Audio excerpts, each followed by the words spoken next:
নমস্কার সকলকে, Mithu's kitchen official চ্যানেলে আপনাদের সকলকে স্বাগত জানাই। আশা করি আপনারা যেখান থেকে আমার এই ভিডিওটি দেখছেন আপনারা সকলে ভালো আছেন এবং সুস্থ আছেন। আজকে আপনাদের সাথে শেয়ার করে নেব পোড়া পিঠের রেসিপি, কিংবা এটিকে বাংলাদেশের বিক্রমপুরে বিবি খানের পিঠে নামেও বলা হয়ে থাকে। এই পিঠে তৈরির অনেকগুলো পদ্ধতি রয়েছে। আমি যেভাবে বানিয়ে থাকি এই পিঠে, তার একটি রেসিপি আপনাদের সাথে শেয়ার করে নিচ্ছি। আশা করছি আপনাদের ভীষণ ভালো লাগবে। তার জন্য প্রথমেই আমরা নর্মালি যে চালের ভাত খেয়ে থাকি, সেদ্ধ চাল বলুন কিংবা আতপ চাল, সেই চালটাকে আমি প্রায় 7 থেকে 8 ঘন্টা মতো ভিজিয়ে রেখেছিলাম। চালটা খুব সুন্দর মতো ভিজে যাবার পরে কিন্তু আমি এখানে জলটা খুব সুন্দর করে ঝরিয়ে নিচ্ছি। এই চালটা কিন্তু আমি বাড়িতেই গুঁড়ো করে নিয়েছি। আপনারা চাইলে মার্কেটে যে চালের গুঁড়ো পাওয়া যায় কিনতে, সেই চালের গুঁড়ো দিয়েও কিন্তু তৈরি করে নিতে পারেন, কোনো অসুবিধা নেই। তবে বাড়িতে চালের গুঁড়ো তৈরি করে নিলে খুব সুবিধা হয়। তারপরে আমি এখানে রোদের মধ্যে কিংবা ফ্যানের হাওয়াতে সুন্দর করে চালটাকে একদম ঝরঝরে করে শুকিয়ে নিয়েছি, যাতে করে একটুও জলভাব না থাকে, সেই দিকে খেয়াল রাখতে হবে। তারপরে যখন দেখবেন চালটা সুন্দর মতো শুকিয়ে গিয়েছে, মিক্সিং জারের মধ্যে দিয়ে 2 থেকে 3টা আমি এখানে এলাচ দিয়েছি। সুন্দর করে কিন্তু চালটাকে আমি একদম পাউডার ফর্মে তৈরি করে নিয়েছি। যেমনটা আমরা চালের গুঁড়ো তৈরি করে থাকি, ঠিক তেমনটা কিন্তু আমি এখানে চালের গুঁড়োটাকে তৈরি করে নিয়েছি। আগে থাকতেই আমি এখানে 3 লিটার দুধ ঘন করে ফুটিয়ে জাল দিয়ে সেটাকে আমি একদম 1.5 লিটার কনসিস্টেন্সিতে নিয়ে আসছি, যাতে করে আমাদের ভিডিওটা বেশি বড় না হয় এবং সময়টা কম লাগে। সুন্দর মতো কিন্তু দেখেই বুঝতে পারছেন দুধটা কতটা পরিমাণে ঘন এবং গাঢ় রয়েছে। তার মধ্যে আমি দিয়েছি বড় চামচের 1 চামচ গাওয়া ঘি। আমি আগেই বলেছি এই পিঠে তৈরির কিন্তু অনেকগুলো পদ্ধতি রয়েছে, অনেক রকমভাবে অনেকে বানিয়ে থাকেন। আমি যেইভাবে বানিয়ে থাকি ঠিক তারই একটি ভিডিও আপনাদের সাথে শেয়ার করছি। আশা করছি আপনাদের ভীষণ ভালো লাগবে।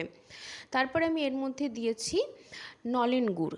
এখানে আপনাদের মনে হতে পারে নলেন গুড় এখন তো পাওয়া যায় না, আমার কিন্তু ফ্রিজের মধ্যে স্টোর করে রাখা থাকে। নলেন গুড়ের যে চাপ অংশটা হয়, মানে বালি অংশটা, সেই অংশটা আমি দিয়েছি। আপনারা চাইলে এখানে পাটালি গুড় কিংবা আখের গুড় দিতে পারেন, তবে এখানে নলেন গুড় বা যেটাকে খেজুর গুড় বলে, সেটা দিলে টেস্টটা খুব ভালো আসে।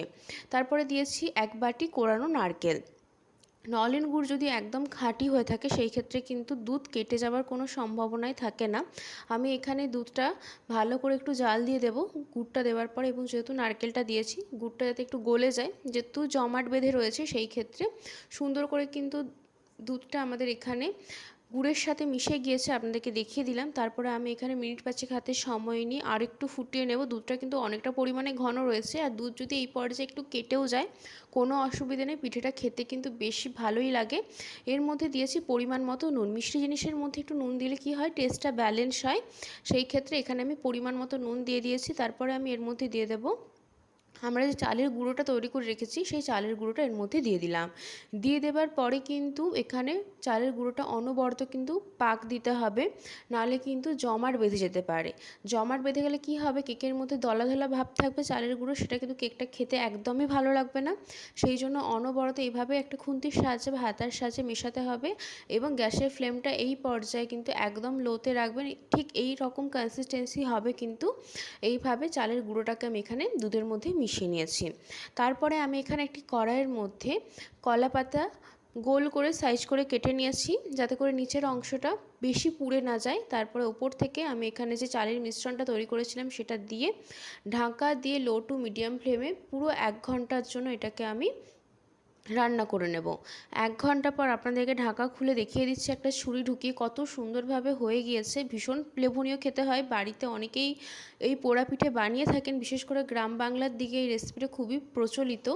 আজকের রেসিপি আপনাদের কেমন লাগলো অতি অবশ্যই করে কমেন্ট করে জানাবেন। যদি ভালো লেগে থাকে অবশ্যই করে আমার চ্যানেলটিকে সাবস্ক্রাইব করে দেবেন, লাইক শেয়ার কমেন্ট করতে ভুলবেন না।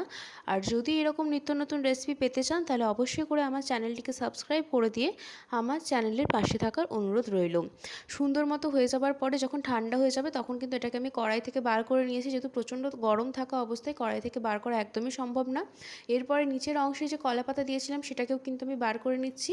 সুন্দর মতো একটা কালার চলে আসছে, আর খেতে যে কী অপূর্ব হয়, যারা বানিয়ে দেখেছেন একমাত্র তারাই জানেন। আর যারা এখনও পর্যন্ত এই রেসিপিটি একবারও ট্রাই করে দেখেনি, তারা একবার হলো আমার এই রেসিপিটি দেখে ট্রাই করে দেখতে পারেন। ভীষণ লোভনীয় হয়, একবার বানালে কিন্তু বারবার বানানোর রিকোয়েস্ট আসবে, এতটাই সুন্দর হয় এই পিঠের রেসিপি। পিঠের সিজনে তো আমরা নানান রকম পিঠে বানিয়ে থাকি, বিশেষত বর্ষাকালে। তো এই রেসিপিটি একবার বানিয়ে দেখতে পারেন, খুবই লোভনীয় হয় খেতে, নানান রকমভাবে বানানো যায়। আপনারা চাইলে এখানে গুড়ের পরিবর্তে চিনি দিতে পারেন, তবে এখানে নলেন গুড়টা দিলে টেস্টটা খুব ভালো আসে।